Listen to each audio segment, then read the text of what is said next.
You've spent 3 days trapped indoors because of relentless rain. The roof above your head rattles through the night. Outside, puddles spread across the streets, and every plan you had quietly disappears beneath another gray sky. Even with central heating, dry clothes, a refrigerator full of food, and endless entertainment in your pocket, the weather has already begun to wear you down. Now imagine stripping every one of those comforts away.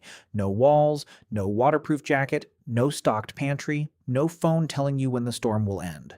You're standing in a dense European forest 60,000 years ago, and the rain isn't expected to stop tomorrow or even next week. It simply becomes the world you live in. Most people imagine ancient humans constantly watching for wolves, cave lions, or charging mammoths. Predators certainly posed a danger, but they didn't stalk every waking moment. Rain did. It soaked every branch that could become firewood, turned every patch of ground into cold mud, flooded shelters, spoiled food, and quietly drained heat from the human body hour after hour. Unlike a predator, it never needed to attack, it only needed patience. That raises a question we almost never ask.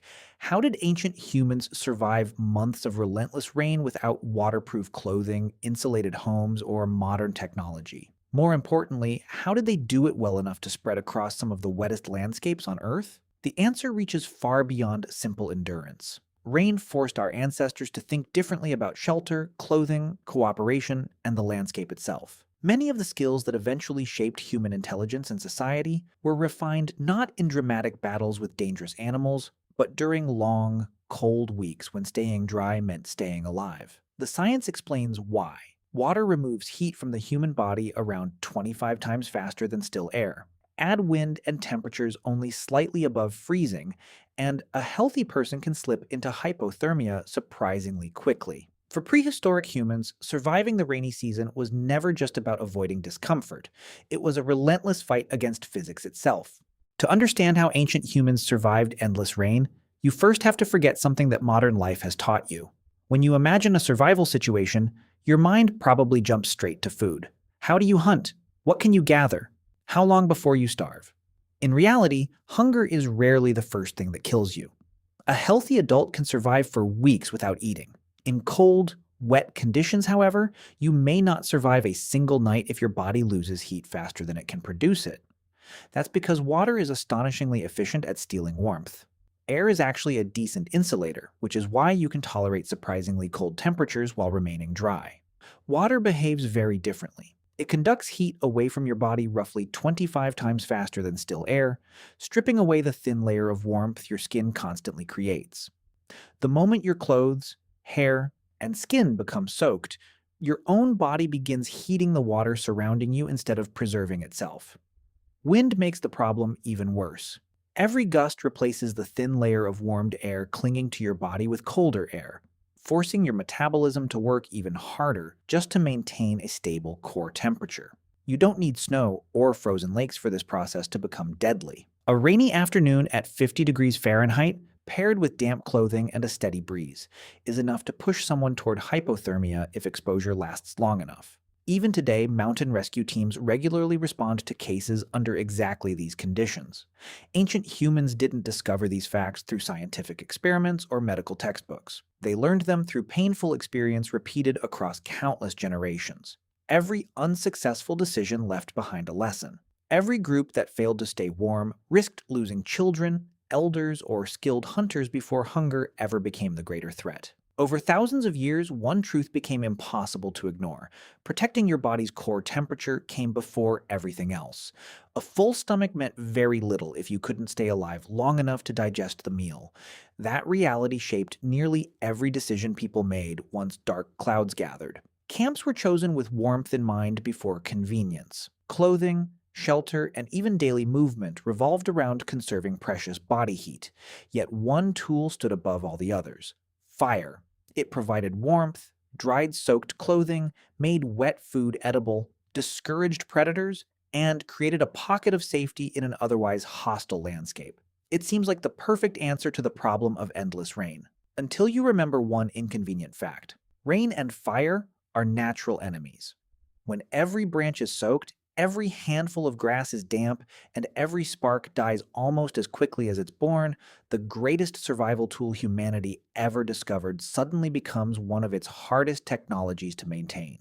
So, if fire was essential to staying alive, how did ancient humans keep it burning when the world around them refused to stay dry?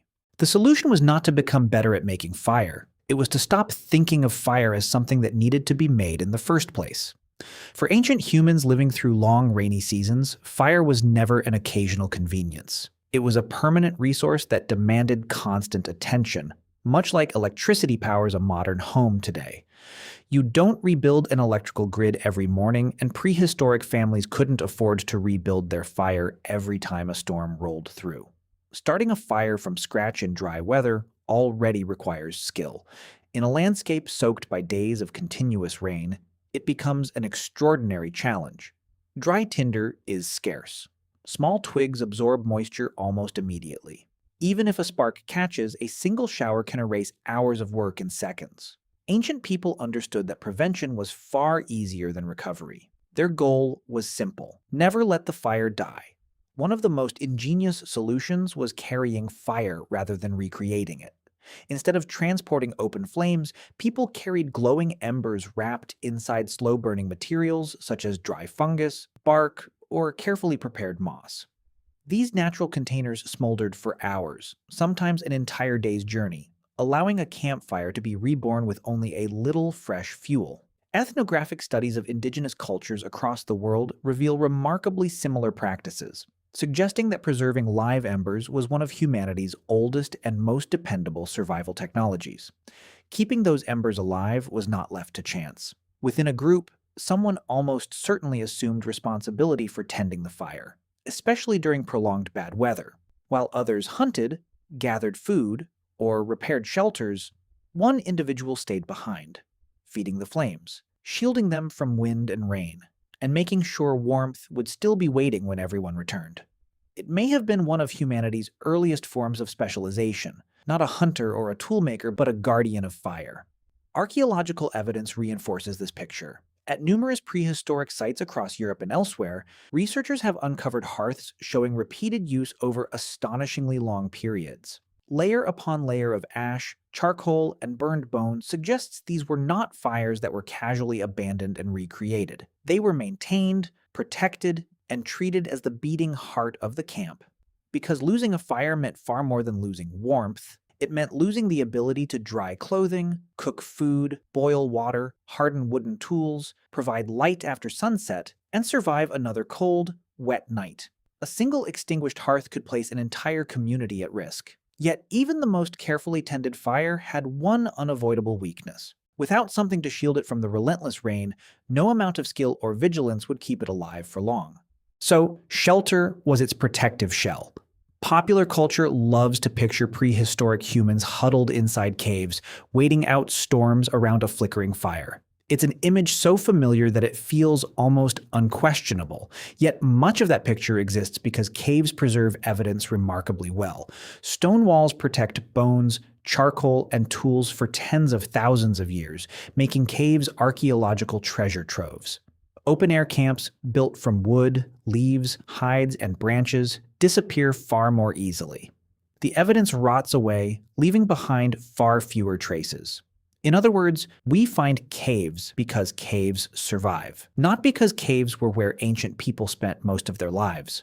Across much of prehistory, humans constructed their own shelters, adapting them to whatever landscape surrounded them. Some of the oldest known examples date back hundreds of thousands of years, long before our own species appeared.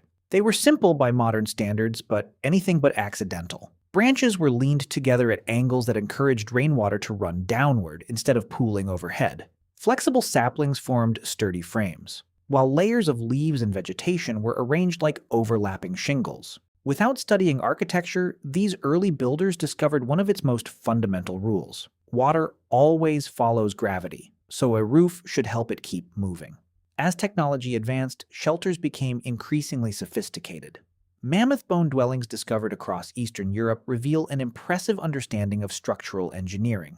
Massive bones anchored the framework against powerful winds, while animal hides stretched across the exterior created insulated walls capable of trapping precious warmth inside. These were not temporary hiding places assembled in panic before a storm. They were carefully designed living spaces built to withstand some of the harshest climates humans had yet encountered.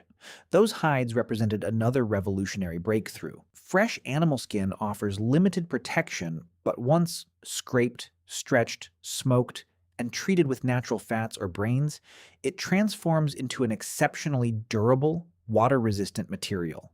In effect, prehistoric people invented leather thousands of generations before anyone understood chemistry. A properly prepared hide kept rain out while allowing enough flexibility to wear comfortably, making it one of humanity's earliest high-performance technologies. Perhaps even more remarkable than the material itself was the thinking behind it. Preparing leather required patience and foresight. An animal hunted today would not become useful clothing until days of careful processing had passed. The reward came long after the immediate need, protecting someone from storms that had not yet arrived. That ability to invest effort in solving future problems reveals a level of planning and abstract thought every bit as important as making stone tools or mastering fire. However, knowing how to build a shelter was only half the battle. Put that shelter in the wrong place, and the rain would eventually find you anyway. Ancient humans understood something that many of us rarely think about today. Survival depended as much on reading the landscape as it did on changing it. Long before weather forecasts or satellite images, the environment itself was constantly providing clues to anyone patient enough to notice them. A storm rarely arrived without warning. The wind shifted direction. Clouds thickened in ways that experienced eyes could recognize. The distinctive earthy smell that rises before rainfall drifted through the air as moisture interacted with dry soil and vegetation. Birds often flew lower, insects changed their activity, and many animals altered their behavior hours before the first drops fell. None of these signs predicted the future with perfect accuracy, but together they formed a reliable pattern. Ancient humans learned to read these signals almost instinctively because overlooking them carried immediate consequences. The land itself offered another layer of information. A campsite on a slight rise remained far drier than one in a shallow hollow, where cold air and rainwater naturally collected. In the northern hemisphere, south-facing slopes received more sunlight, allowing the ground to dry more quickly after prolonged storms. Dense tree canopies intercepted a surprising amount of rainfall before it ever reached the forest floor, while natural rock overhangs provided ready-made protection that required little additional construction. Good drainage, shelter from prevailing winds, and access to fresh water all had to be balanced before a single branch was cut for a shelter. These choices were rarely made by chance. The best locations became known through repeated experience. Families and entire communities returned to the same favorable camps season after season, leaving behind layers of hearths, tools, and food remains that archaeologists still uncover today. The landscape became a living map, filled with remembered lessons about where floods reached, which hills stayed warm, and which groves offered the best protection when the rains arrived. Many indigenous communities have preserved fragments of this environmental literacy into modern times. Skilled trackers can still read subtle changes in weather, animal behavior, and vegetation that seem invisible to outsiders. What appears almost supernatural is simply the result of thousands of careful observations accumulated across generations. This knowledge was never written down. It lived in stories, shared experience, and daily practice, becoming part of a group's collective memory. Ancient humans weren't only changing their surroundings, they were changing themselves. Over generations, ancient humans learned to work with the weather. But something else was happening at the same time. The weather was also working on them. Survival wasn't determined only by better shelters or smarter decisions. Their bodies gradually adapted to the demands of living in environments where cold and rain were ordinary parts of daily life. One of the clearest examples is the cold shock response. If an unprepared person suddenly falls into cold water, the body reacts instantly with an involuntary gasp, rapid breathing, a racing heart, and a surge of stress hormones. These reactions can be so overwhelming that even strong swimmers sometimes drown before exhaustion ever becomes a factor. Yet this response isn't fixed. People who experience cold regularly begin to adapt. Their breathing becomes more controlled, their heart rate steadier, and their bodies cope far more effectively with sudden drops in temperature. For ancient humans, that adaptation wasn't the result of occasional ice baths or winter swimming.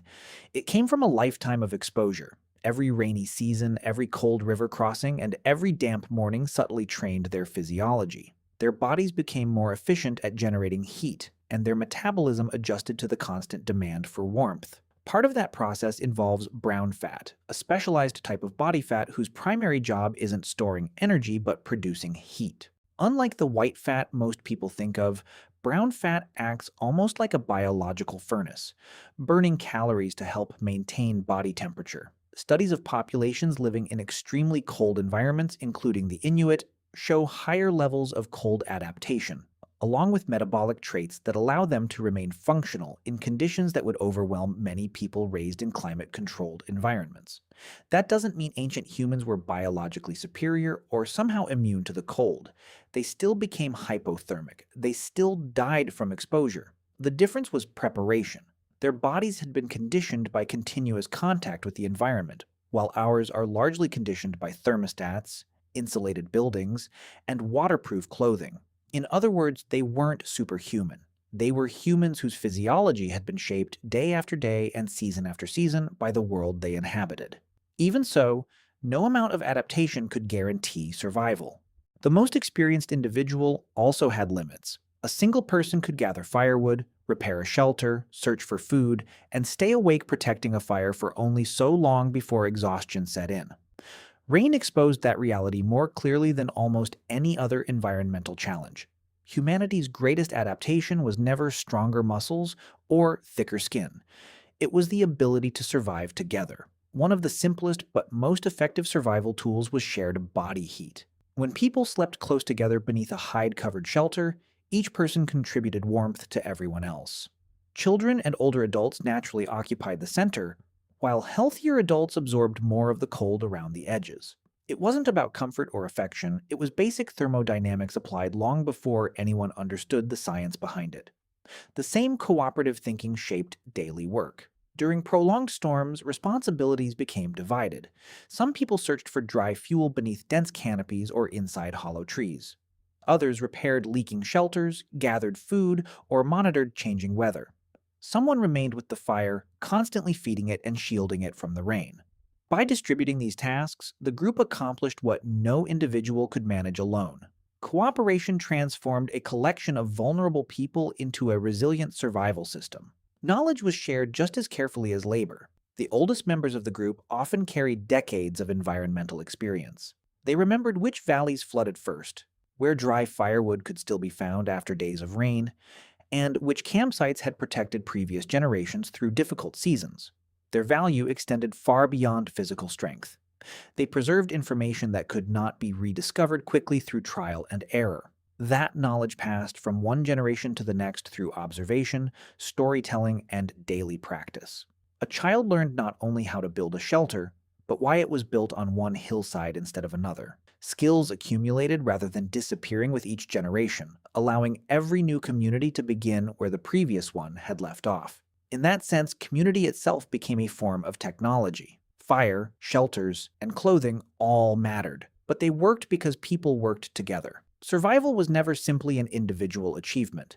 It was a shared system built on cooperation, memory, and trust. Rain, however, created another problem that no amount of teamwork could completely eliminate. It didn't just threaten warmth, it also threatened food. Prolonged wet weather often made finding food even more difficult. Large animals sought shelter, tracks disappeared beneath mud, and many familiar plant foods became harder to locate or harvest.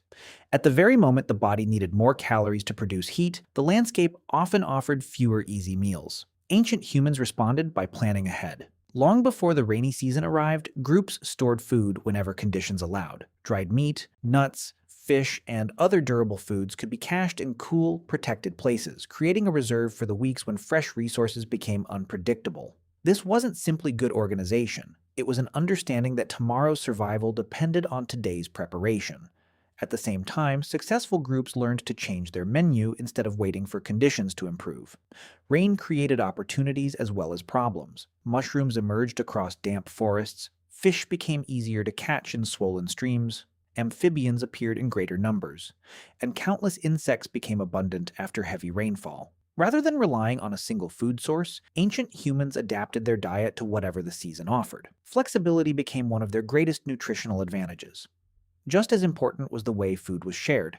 In small hunter-gatherer communities, an unsuccessful hunt rarely meant one family went hungry while another ate well. Resources were distributed across the group, reducing the risk that illness, injury, or bad luck would become a death sentence for any one individual. Sharing acted as a form of nutritional insurance, increasing the odds that everyone would survive until conditions improved. This combination of preparation, adaptability, and cooperation allowed ancient humans to endure rainy seasons that might otherwise have overwhelmed them. Looking at all these solutions together reveals something even bigger. Rain didn't slow human progress, it helped drive it. The need to stay warm gave rise to better fire management. Wet seasons inspired stronger shelters, waterproof clothing, long-term planning, food storage, and deeper cooperation. Each innovation strengthened the next until survival itself became a network of shared knowledge rather than individual strength. Today we rely on waterproof jackets, heated homes, weather forecasts, and engineered drainage without giving them much thought. Yet every one of those technologies traces its roots to countless anonymous people who faced one long, cold, rain-soaked night and refused to surrender. Long before we learned to control the weather, they learned how to live with it, and in doing so, they helped shape what it means to be human.